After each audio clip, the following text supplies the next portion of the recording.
십자가형은 이 지구촌에서 가장 지독한 형벌입니다. 특별히 로마는 어떤 그 자국민, 로마 시민권을 가진 자들은 십자가에 매달지 않았어요. 반란을 일으키고 어떤 그 노예들을 그 주인의 집에서 도망간 노예들이 잡혔다든지 또 반란을 일으킨 혁명가들, 정치범들, 흉악한 강도들을 십자가에 못 박아 죽였습니다. 가장 지독한 형벌입니다. 얼마나 지독한지 로마의 콘스탄틴 대제 황제가 됐을 때 십자가형을 없애버렸어요. 그리고는 기독교를 국교로 공인을 했습니다. 그 정도로 가장 흉악하고 가장 포악한 형벌이었어요. 예수님은 십자가에 매어달려 죽으셨습니다. 유대인들이 그러죠. 그리고 예수님의 그 죄패에 유대인의 왕이라 그랬었어요. 왜 왕이라 썼을까요? 예수님 바로 로마의 반란을 일으킨, 그러니까 유대인 사회에서 배척을 받고 로마에도 배척을 받는 반란의 괴수라는 거예요. 유대인의 왕이라 그렇게 써가지고 예수님이 십자가에 달려서 죽으신 것으로 우리에게 말씀을 하고 있습니다. 그러면서 오늘 이 본문을 보면 한 6가지로 구약에서 예수께서 십자가에서 당할 고통을 오늘 이 본문은 6가지로 예언한 것을 이루어지는 것을 기록하고 있어요. 첫 번째가 34절입니다. 시편 69편 21절이죠.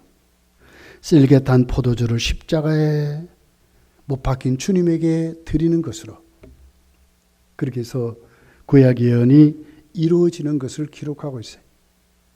둘째는 35절에 군인들이 예수님 옷을 제비 뽑아 나누지요. 이것을 시편 22편 18절에 보면 그렇게 기록을 하고 있어요. 본문 37절을 보면 유대인의 왕 예수라 죄패를 쓰지요. 38절에 가서 보면 38절 44절에 가서 보면 두 강도가 함께 못 박혀 죽는데 이것이 이사야 53장 12절에 있는 내용이 이루어지는 것으로 기록을 하고 있어요. 네 번째 보면 다섯 번째 보면 39절에 보니까 지나가는 사람들이 예수님을 모독하는 것으로 기록하고 있어요. 이것이 시편 22편 7절에 그 예언을 하고 이것이 이루어지는 것으로 기록을 해요. 여섯 번째 보면 41절 42절에 보면 제사장 서기관 장로들이 조롱을 하지요. 이것을 시편 22편 8절이 예언을 하는 것으로 기록을 해요. 예수님이 우연히 진짜 그들이 말하는 로마의 반란을 일으켰던 자인가? 아니라는 거예요. 하나님의 계획 안에 우리를 구원하시려고 우리 죄악을 담당하게 하기 위하여 예수님은 십자가에서 우리 죄짐을 지시고 우리가 당할 고통을 다 당하시는, 육체적으로 정신적으로 영적인 고통을 다 당하시는 것을 철저히 죄짐을 지시는, 거기에 대한 형벌을 그대로 다 당하신 예수님을 우리에게 소개를 하고 있습니다. 자, 우리가 첫 번째로 생각할 것은 예수님이 당한 십자가에서 육체적인 고통입니다. 35절이죠.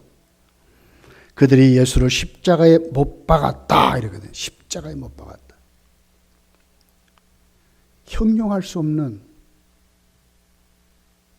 손과 발에 대못을 박았습니다. 머리에는 가시관을 썼습니다. 지난밤부터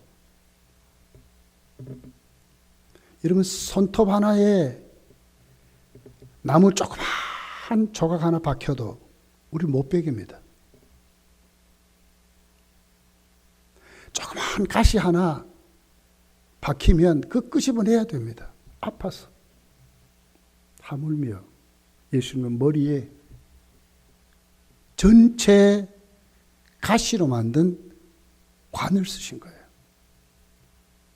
그것이 살점을 뚫고 들어가고 머리에 박히니까 얼마나 아프고 괴로웠겠습니까? 옆구리에 창을 맞았습니다. 아예 물과 피를 다 뽑아내도록. 강도 둘에게는 그렇게 하지 않았습니다. 예수님에게는 철저한 육체적인 고통을 예수님 당하신 거예요.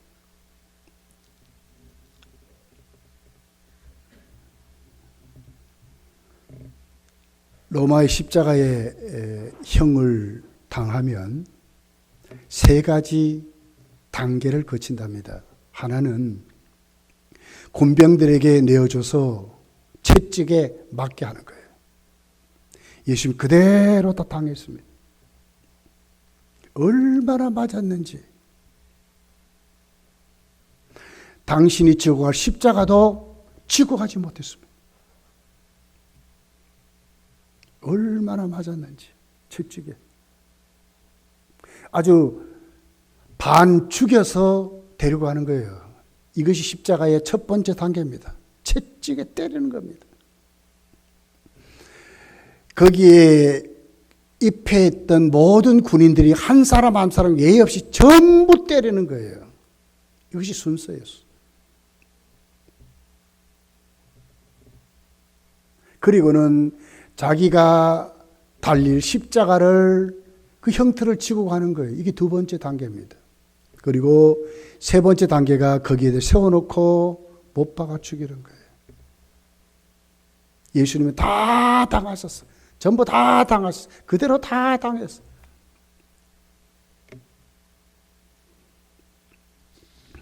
(33절) (34절에) 보면 이렇게 기록을 합니다. 골고다 곧 해골이란 곳에 이르러 쓸개탄 포도주를 예수께 주어 마시게 하였더니 예수께서 맛보시고 마시고자 하지 아니했다. 얼마나 아팠는지. 그들도 물론 구약 성경이 이루어지는 예언이었지만 그들도 안타까운 거예요. 자기들이 그래 놓고도. 그래서 고통을 덜어주려고 쓸개탄 포도주를 마취제를 줬어요. 그것마저도 주님은 마시지 않았다고 기록해. 다 당하신 것입니다. 난 예배 때 우리 살펴봤지만 이사야 53장 5절에 보니까 그때 당한 예수님의 육체적인 고통을 이렇게 기록을 했어요. 그가 찔림은 우리의 허물 때문이요 그가 상함은 우리의 죄악 때문이라. 그가 징계를 받음으로 우리는 평화를 누리고 그가 채찍에 맞음으로 우리는 나음을 받았더라. 찔림을 받습니다. 상함을 받습니다. 살찜이 찢어집니다. 채찍에 맞았습니다. 육체적인 고통을 말하는 거예요. 다 그대로 가지고 가셨어요. 다 안고 가셨어요. 오늘날 왜 성도들이 내가 아프면 하나님께 기도할 수 있습니까? 내 육체적으로 괴로우면 어떻게 하나님께 나가서 기도할 수, 자신 있게 담대하게 왜 기도할 수 있습니까? 주님이 담당하시기 때문에 그렇습니다. 다 담당하셨습니다. 그러니 담대히 하나님 보좌 앞에 가라고 하지 않습니까? 다 담당하신 것입니다. 나 같은 죄인이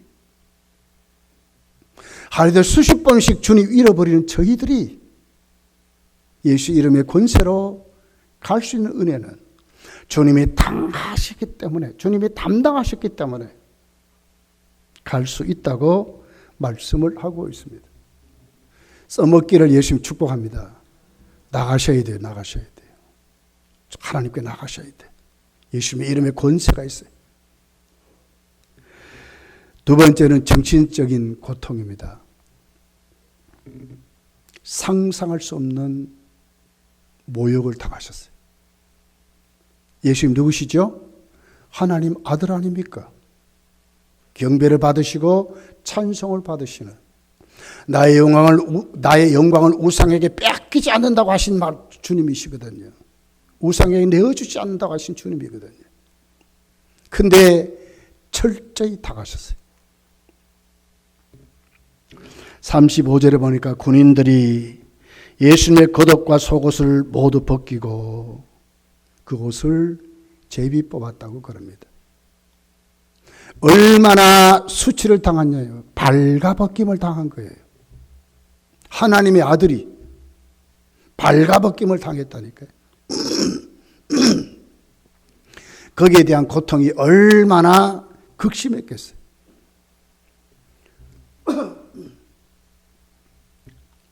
여러분, 윤석열 대통령이 국민들 앞에서 모욕을 당하는 것과 우리가 사람들에게 모욕을 당하는 건 다릅니다. 질이 다릅니다. 왜? 대통령의 권위가 있기 때문에 그렇거든요. 예수님 누구시라고요? 하나님의 아들이잖아요. 어제까지만 해도 죽은 자를 살리시던 분이거든요. 귀신을 쫓아내던 분이거든요. 병든 자를 고치시던 분이거든요. 그런데 이제는 발가벗김을 당했다니까요. 아무것도 하지 못하는 분같이 얼마나 정신적인 고통을 당하셨겠어요. 겟세마네 동산에 가실 때 주님은 뭐라 그래요? 내가 괴로워 죽게 됐다 그랬거든. 죽게 됐다고. 물론 육체적인 어려움도 있습니다. 그러나 거기는 정신적인 고통을 말하는 거예요. 괴로워 죽겠다는 거예요. 이 주님이셨어. 지나가는 사람들이 예수님을 모욕합니다. 39절 40절에 보니까 이렇게 기록합니다. 지나가는 자들은 자기 머리를 흔들며 예수를 모욕하여 이르되 성전을 헐고 사흘에 짓는 자여 네가 만일 하나님의 아들이여든 자기를 구원하고 십자가에서 내려오라 하며 그랬어요. 머리를 흔든다는 것을 모욕하는 행동이에요. 놀리는 것을 말하는 거예요. 예수님을 놀리는 거예요. 너 얘기했지 않느냐? 성전을 무너뜨리고 사흘에 짓는다고 하지 않았더냐? 놀리는 거예요. 진짜 하나님의 아들이냐? 그러면 내려보라는 거예요. 그럼 우리가 믿겠다는 거예요.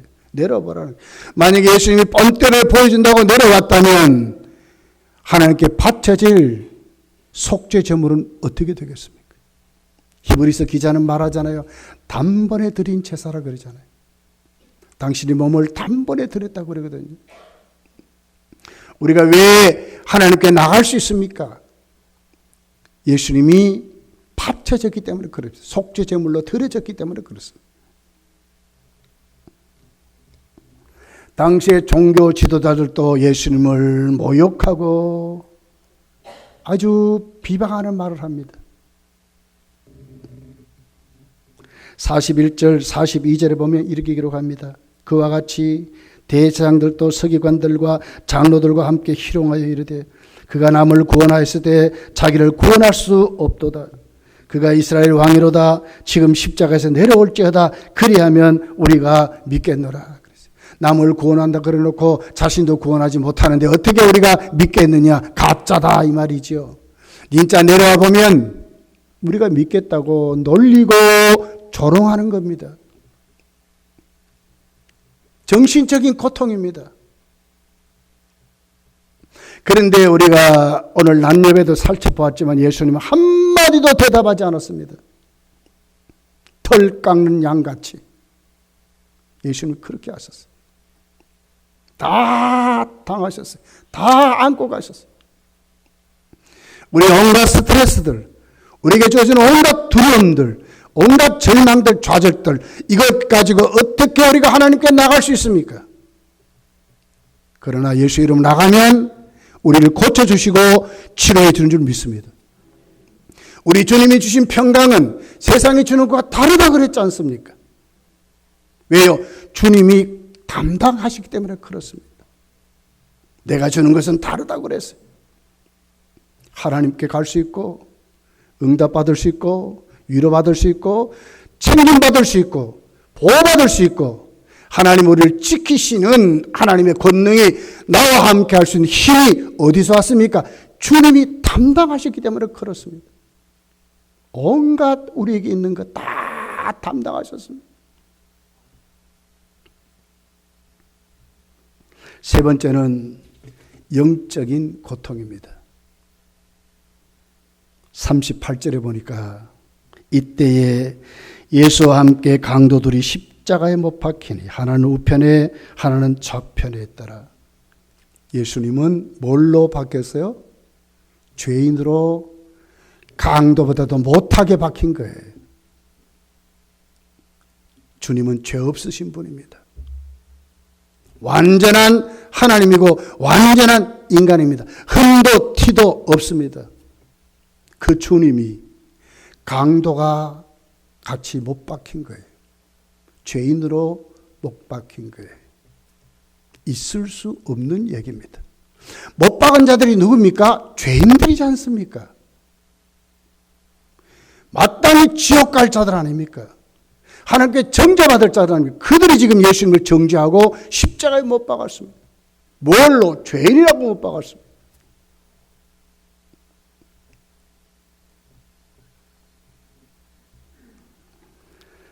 (46절에) 보면 예수님은 아침 9시부터 오후 3시까지 6시간 동안 십자가에 달리셨어요. 그리고는 예수님은 절규하게 함됩니다. 제9시쯤에 예수께서 크게 소리 질러 이르되 엘리 엘리 라마 사막다니 하시니 이는 곧 나의 하나님 어찌하여 나를 버리셨나이까 하는 뜻이라 그랬어요. 나의 하나님 어찌하여 나를 버리셨습니까 하는 고통의 절규를 하셨어요. 영적인 고통입니다. 버림을 받은 것입니다. 하나님께. 얼마나 괴로웠을까. 물론 우리가 죄짐을 졌지만 예수님은 진짜 고통 속에 절규하신 거예요. 진짜 버림을 받았습니다.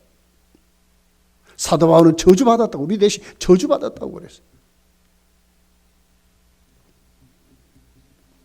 사람들은 예수께서 엘리 엘리 라마 사막다니 하니 이 뜻이 뭔지를 모르고 저가 엘리야를 부른다 이러는 거예요.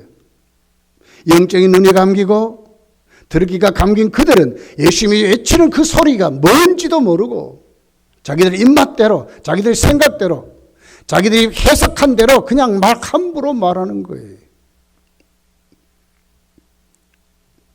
빌립보서 2장을 보면 우리의 구원을 어떻게 이루라 그랬어요? 두렵고 떨림으로 너희 구원을 이루라 그랬는데 두렵고 떨림은 전혀 없고 진짜 십자가의 은혜를 모르고 예수님이 어떤 분인지를 모르면 우리도 마음대로 이루고 사는 거예요. 믿는다 하면서도 함부로 말하고 함부로 떠들고 그러는 거예요.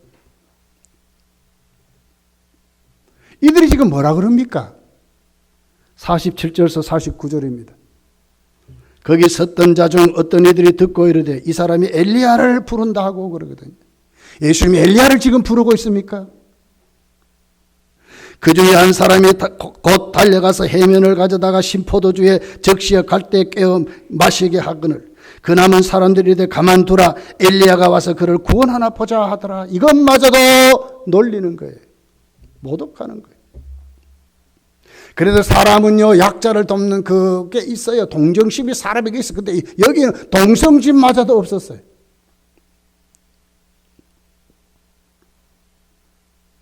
엘리야를 부른다. 세상에. 자, 46절에 보면 큰 소리를 질렀다 그러거든요. 큰 소리를 질렀어요. 아람 방언입니다. 엘리 엘리 라마 사막다니 하시니 아람 방언입니다. 그 지역에 썼던 쉽게 말하면 제주도 말 같은 그런 말들이에요. 예수님 그렇게 외쳤어요. 들었습니다. 그런데 그들이 지금 조롱하고 하려고 엘리야를 부른다 이러는 거예요.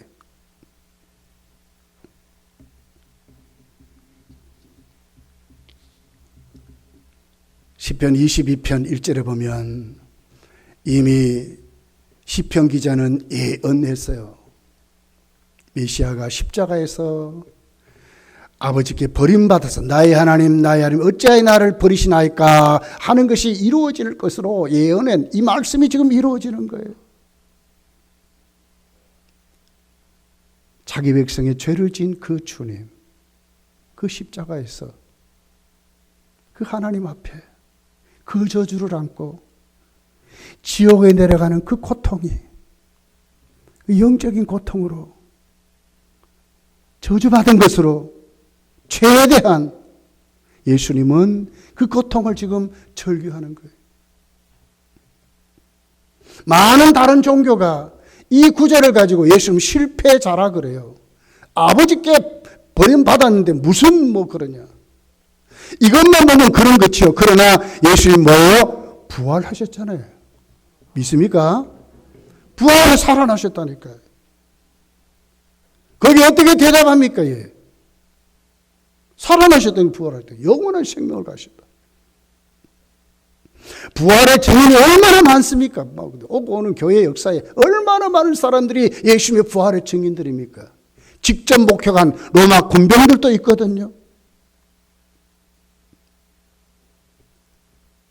예수님이 살아나셔서 40일 동안 계시면서 500여 형제들이 봤다 그래서 실제로 봤다는 거예요. 120문도는 나중에 그 말씀 믿고 떠나지 않잖아요. 교회 멤버의 첫 출발이 120명으로 시작이 됐어요. 살아나셨다.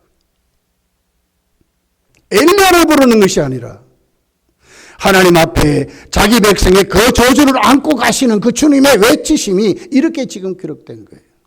여러분 지옥 가면 이렇습니다. 다 하나님 앞에 저주받아서 예수님이 당한 그 고통을 영원토록 거기에 당하고 사는 거예요.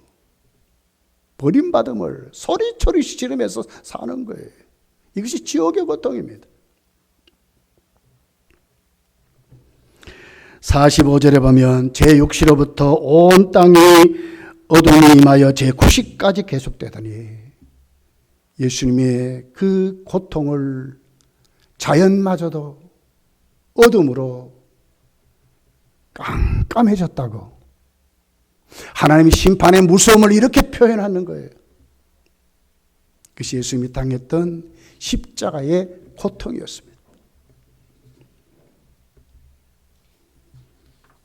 왜입니까? 우리의 죄를 담당하시기 때문에 그렇습니다. 예수님은 철저히 육체적인 고통, 정신적인 고통, 영적인 고통, 전인격적으로 예수님은 다 당하셨어요. 그러므로 저와 여러분이 수고하고 무거운 짐을 주께 가져가면 맡아 주실 줄 믿습니다. 참 쉼을 주시는 줄 믿습니다. 참 안식을 주시는 줄 믿습니다. 우리가 예수님을 영접하고 우리가 걸어가는 발걸음 한 걸음은 2024년도를 지나고 우리 주님 날 부르신 그날까지 어디로 걸어가고 있습니까? 천국으로 걸어가는 것입니다. 믿습니까? 천국 가는 길입니다. 지금 우리는 걸어가고 있습니다. 실망하지 마세요. 절망하지 마세요. 문제 안고 사시 마세요. 주께 내려놓으면 될 줄 믿습니다. 주님이 다 가져가시고 당하셨다니까요. 내려놓지 못해 그래요. 맡기지 못해 그래요. 내가 다 안고 살려고 하니까 그래요. 내 힘으로 살려고 하니까 그래요. 아니요. 지옥 가지 않도록 담당하시고 가져가신 그 주님이 아들을 주시니까 무엇을 못 주겠느냐고 로마서 8장은 정확하게 기록하잖아요. 믿습니까? 무엇을 못 주겠느냐 그랬는데. 자, 50절부터입니다. 54절까지 한 절씩 한번 읽어봅시다. 제가 한 절 읽고 여러분 한 절 읽고 교독해 봅시다. 자막이 있습니다. 예수께서 다시 크게 소리질러 지르시고 영원히 떠나시니라.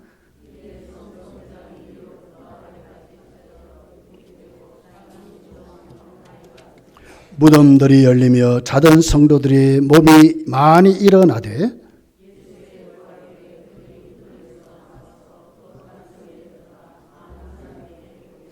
백부장과 및 함께 예수를 지키던 자들이 지진과 그 일어난 일들을 보고 심히 두려워하여 이르되 이는 진실로 하나님의 아들이었도다 하니라. 아멘.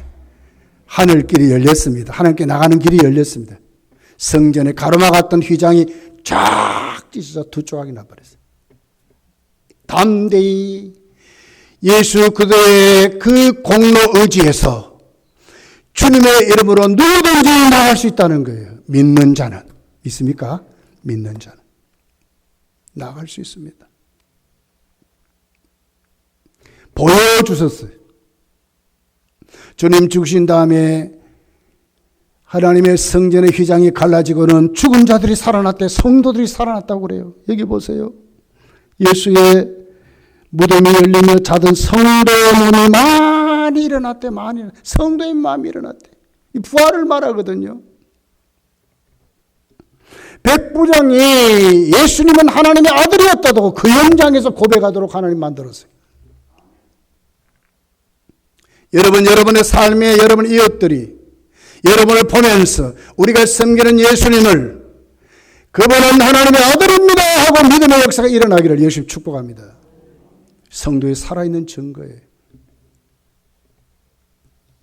히브리서 기자는 이 말씀 그대로 인용해서 우리도 하나님께 담대히 나갈 수 있다고 말했어요.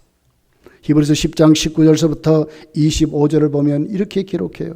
그러므로 형제들아 우리가 예수의 피를 힘입어 성소에 들어갈 담력을 얻었나니 그 길은 우리를 위하여 휘장 가운데 열어놓으신 새로운 상길이요 휘장은 곧 그의 육체니라.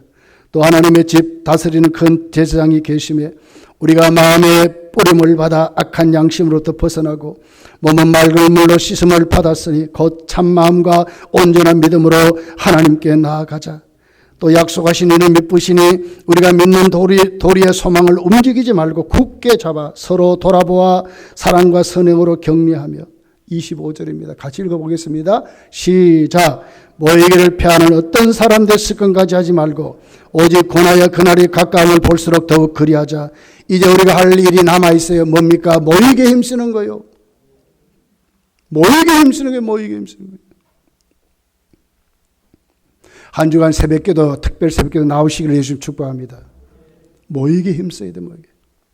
예배 드리는데 기도하는데 전도하는데 예수 그리스도의 증인 되는데 모이게 힘을 내야 돼. 힘써야 돼. 힘써. 그날이 가까울수록 그리스도 재림이 가까울수록 그리 하라 하지 않습니까? 예수 믿는 사람들의 증거예요. 증거.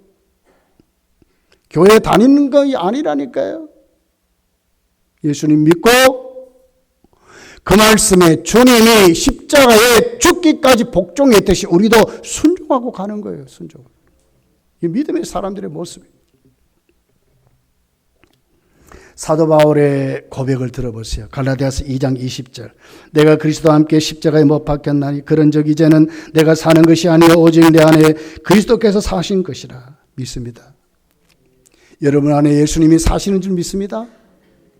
이제 내가 육체 가운데 사는 것은 나를 사랑하사 나를 위해 자기 몸을 버리신 하나님의 아들을 믿는 믿음 안에서 사는 것이나 의인은 믿음으로 사는 줄 믿습니다. 한 주간 이 말씀 꼭 가슴에 새기고 여러분 예수 그리스도의 증인의 삶을 살아가시기를 예수님 축복합니다. 기도하겠습니다. 말씀을 생각하며 우리 기도합시다.